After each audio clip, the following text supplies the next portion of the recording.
Hello, hello. Last night, I had the opportunity to go to a very unique event hosted by my good friend Allison, and she called the event Facials and Fizz. This whole summer, every week, she's been hosting get togethers for women in the community. And at the beginning of the summer, before we started having our massive heat wave, it was stretch, sip, and soak. So the evening activities would start with yoga in her garden, poolside. How cool is that? Followed by fresh, fun juices enhanced with fizz sticks, served in these really pretty glasses, and they always had a garnish. And, she's an Arbonne consultant, so we would get to try different products each time we went. And afterwards, for those that wanted to go for a dip in the pool and cool off, well, you get it, stretch, sip, and soak. That's why she was calling it that. But last night, because it was so hot, and y'all, when I'm talking about hot, I'm talking 93 degrees at 7 p.m., she brought everything inside and changed the format. So the format was facials and fizz. And I thought today I would share some of the takeaways about how last night's activities blended so well with my study of Ayurveda, which, as you might know, is the science of life. It's a 5,000-year-old holistic system that can really be applied to today's way of living. So I'll share more details about my evening and conversations we had, which were so enriching in this episode. Let's go ahead and dive in.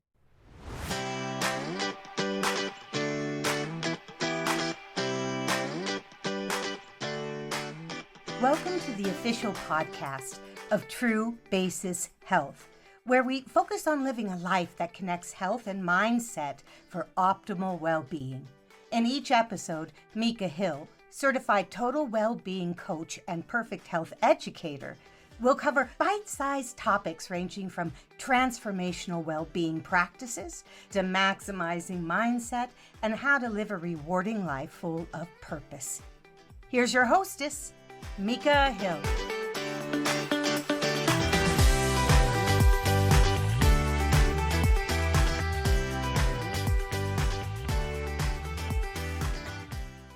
So, a couple of things have stood out about the events that Allison has put on over the summer. And one of them is the importance of connection. You may be familiar with blue zones, which are areas of the world where people tend to live longer, healthier lives. And in studies, they've shown one of the things that leads to longevity is the importance of connection. You know, there are all different kinds of people, introverts, extroverts. There are people that, want quiet time and alone time. And there are people that do well in small groups, people that do well in big groups, and people that need an audience. We are all so very different. But when it comes down to it, we all need some type of connection, human connection. And one of the things that I notice, whether it be her outdoor yoga or the facials inside, is these groups of women, and they're different ones coming each time, just coming together to share life stories, to ask questions. And I find that conversations are just so different when women are supporting women. And there's always a variety of ages, from mid-20s to mid-60s, and everyone comes from a different perspective, which is so refreshing. And I have to be honest, it's been a long time, and not just because of COVID, but it's been a long time since I've had that kind of connection in my life. In fact, one of the girls yesterday, and I say girls just because it was such a fun evening, but one of the girls yesterday was saying how she had focused so much on her career that for a large part of her life, she wasn't surrounding herself with the rewarding experience of being around other women. In fact, she said her career was so front and center that she had waited until she was 40 to have children. And, that was just such a raw and honest moment. And what was even more interesting was the way that one of the other women responded to her, which was so beautiful because she was one of the younger girls. And she said, "That's your story, and we can learn so much from it." And I was thinking, wow, what a great perspective to have on life. I'm telling you, I learned so much. And this week, I'd like to encourage you to form your own connections, whether that's going out and trying something new, meeting new people, or as Allison did last night, inviting a friend or multiple friends to come over to your house and do something fun, do something out of the ordinary, like having facials and mocktails. But just change up your routine a little bit. I mean, that's what life is supposed to be about, right? It's not supposed to be the same thing day in and day out. That's why we get so bored and wonder if there's something more. You've got to change things up. So, the second thing that came up last night was something that we talk a lot about in Ayurveda, and that is nourishing your body. And this concept showed up in two forms last night. One was the self care and the facials. Of course, our skin is the largest organ of our body. And a lot of times, we focus on what we ingest, what we eat, and we try to make it healthy. But we don't think about what we put on our skin. And that was one of the things I really liked as I learned about the company Arbonne and its products because it's a natural line. And they're committed to helping people live healthier lives. So their products use a lot of high quality, natural ingredients, and they're free of harmful chemicals and toxins. And as we asked questions and she read out the ingredients, she shared with us how the company is based out of Europe. So they take a lot of pride in having very high standards and they are very protective about what can and can't go into the stuff that they sell. So we started out cleansing our faces, which is something that we should do every day and night. And if you noticed a change in my voice, that was because I was thinking, oh my gosh, how dirty is my face going to be? I mean, it was hot yesterday and I knew that there was a lot of grime. I mean, I had been to the gym and everything. So I was curious to see just how dirty my face was going to be after such a hot day. But after the cleanse, and no, it wasn't anything too embarrassing, but after the cleanse, we followed with a toner to balance the skin and bring the pH levels back to a more basic level. And when I say basic, I'm talking on the scale of basic to acidic. And then we did this moisturizer, and the moisturizer was a really good way to replace the lost moisture and to help the skin's moisture barrier, all stuff that we should be doing to take care of our bodies as we age. Of course, no skincare routine is complete without an under eye cream. And I learned something new last night. When I put on under eye cream normally, I would put it on my pointer finger because my pointer finger does a lot of things. And it's rubbing around underneath and all that. And she was like, no, no, no, no, no, no, no. Use your fourth finger, the finger closest to your pinky, which is one of your weaker fingers. And you just dab it gently on because the under eye area is the thinnest, most fragile skin. And I knew that, but I thought I was being gentle with my pointer finger, but there's a much better way to do things. And that's one of the nice things about getting together is you learn new stuff. So she also had this Rescue and Renew body oil that one of the girls went absolutely crazy about. If walls could talk. And we were there talking about the ingredients, grapeseed oil and sesame oil, and all these different extracts that are in it, like turmeric and ginger and dandelion. And it smelled so darn good. And it got me thinking about one of the practices that I have in my routine, usually 3 to 4 days a week. And in general, if I'm feeling stressed out, I will bring that puppy out. And that is the Ayurvedic practice of Abhyanga, which is Sanskrit for self-massage. Now, Abhyanga is an incredible self-care practice. Not only does it help reduce physical stress, but it nourishes the body and it supports joint movement. And let's just face it, Abhyanga makes me feel good. Not everybody, I can't go for a massage every week. So if I can do it for myself, I am all over it. And I know when I am massaging, I am moving lymph around and I'm helping my body detoxify. And I always sleep like a baby after having an Abhyanga and a warm shower. Anyway, in Ayurveda, there are three different mind body types: Vata, Pitta, and Kapha. And if you've listened to my podcast before, you've heard me talk about them and balancing them. If not, you can check out the mind body assessment in the show links. But regardless of what body type you are, or whether you're in balance or out of balance, everyone can benefit from self massage. And depending on what body type you are or what your state of balance is, would dictate what kind of oil you use. So there are warming oils, there are cooling oils, there are neutral oils, but in Ayurveda, sesame seed oil is probably one of the most popular oils. In fact, it's considered the king of oils because it supports so many of the systems of the body. And knowing this made me feel really, really good about the product because it had the sesame and grapeseed oil. So your current state of balance can help guide you to the proper base oil, but sesame oil is always a good choice when in doubt.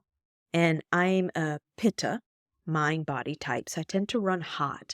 Um, and I like to use coconut oil. Sometimes I'll have a mixture of coconut and olive oil, but my base oil tends to be coconut. And to that, I typically add essential oils. One of the combinations I really like is lavender because when I go for Reiki sessions or when I give Reiki sessions, I always use lavender and it's great for stress reduction. But there's also this thing called neuroassociative conditioning where you link a scent to a certain experience. So for me, the scent of lavender is linked with relaxation. So when I do my abhyanga and my coconut oil, I've got lavender.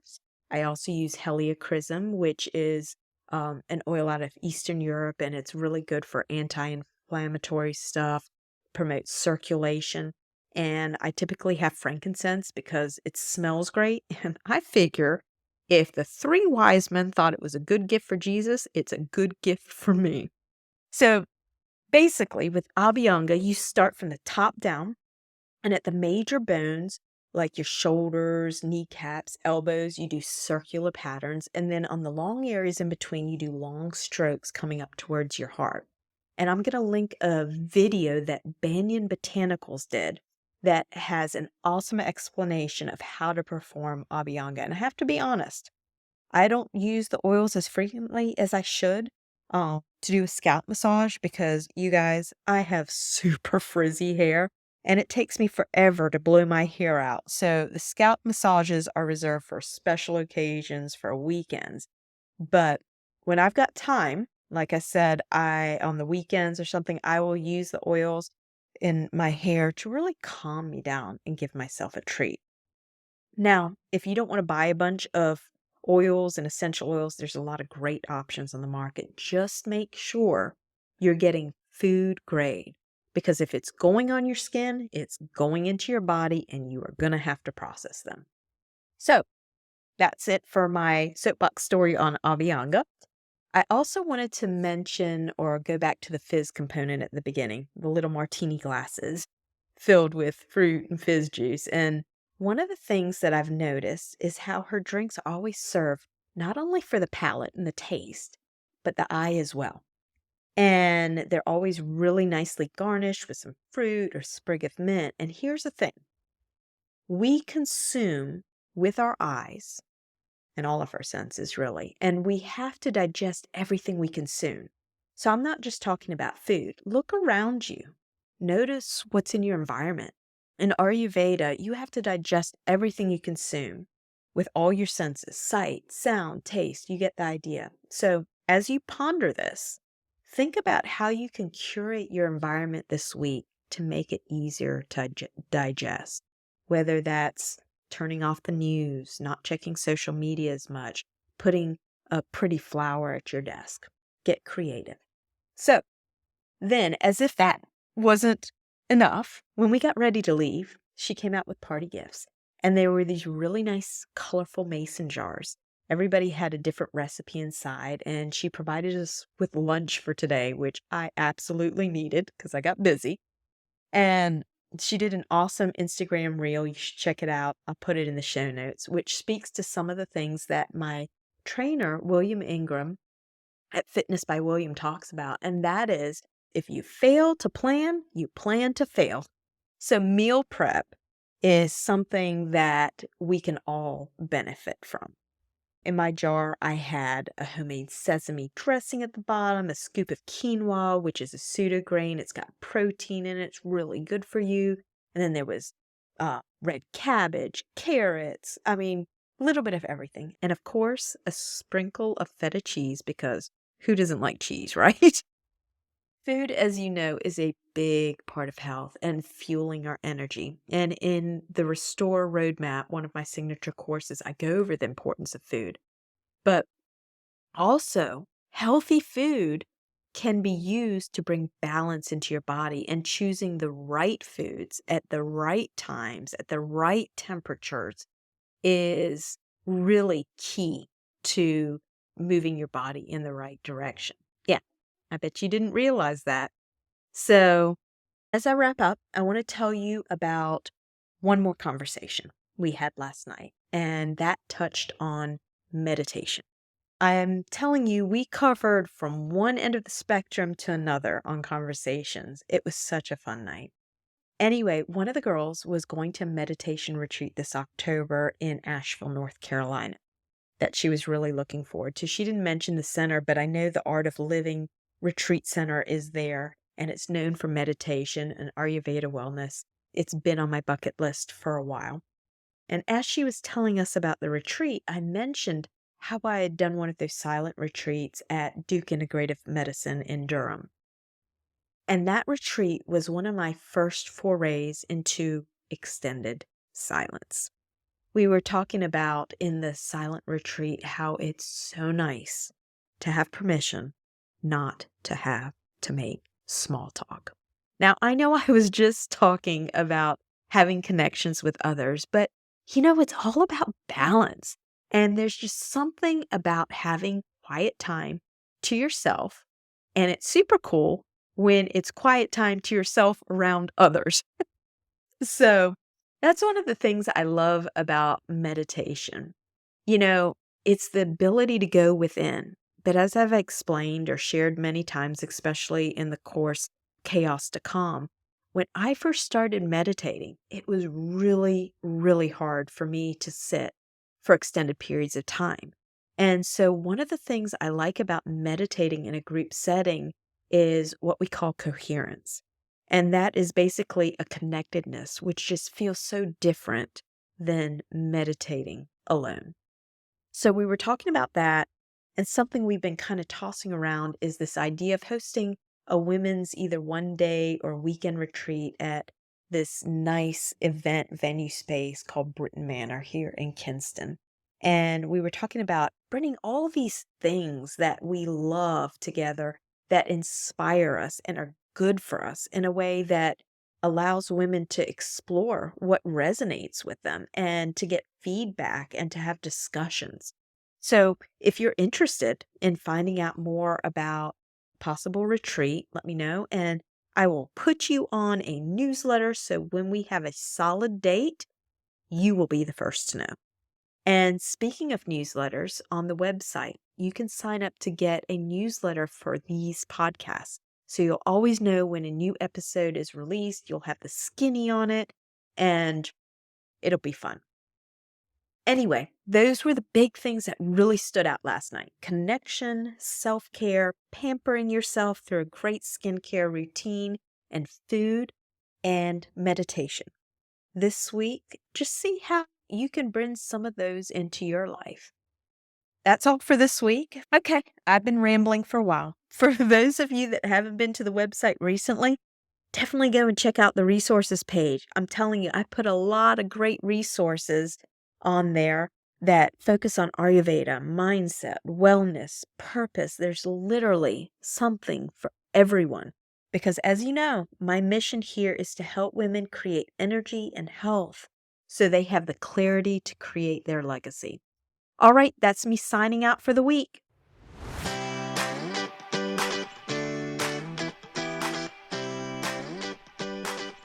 Thanks for listening to True Basis Health. Please post a review and subscribe to our channel. And as you move through your day today, remember, a clear mind is a powerful mind. So cultivate clarity with awareness. You've got this.